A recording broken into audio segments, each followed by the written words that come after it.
Des hommes armés qui surgissent à cette station-service de Guadalajara. Ils menacent employés et automobilistes, puis incendient les pompes à essence. Selon certains médias mexicains, il s'agit des hommes du puissant cartel Jalisco Nouvelle Génération.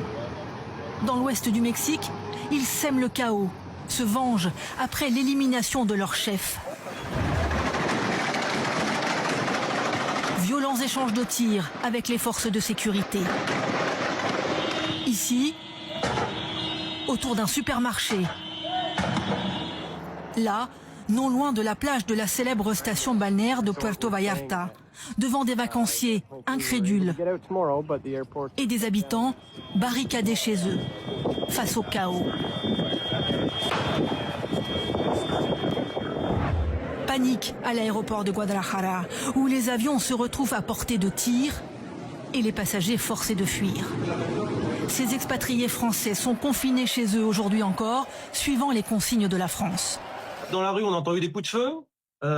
Ma femme, qui était sortie chez une amie juste à côté, est revenue vite fait, bien fait. Il y a eu aussi des commerces qui ont été incendiés, des voitures à peu près 500 ou 700 mètres. Les rues sont désertes et on voit juste des sirènes de police. On entend les sirènes, on voit les voitures de police passer assez régulièrement.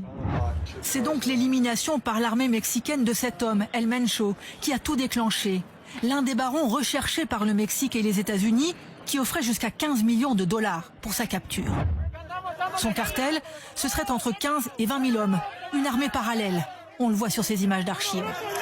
Des trafiquants redoutés pour la violence de leurs règlements de compte, leurs exécutions ciblées.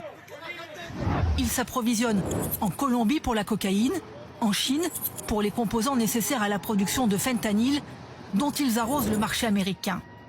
L'Europe et l'Asie sont aussi leur terrain de conquête.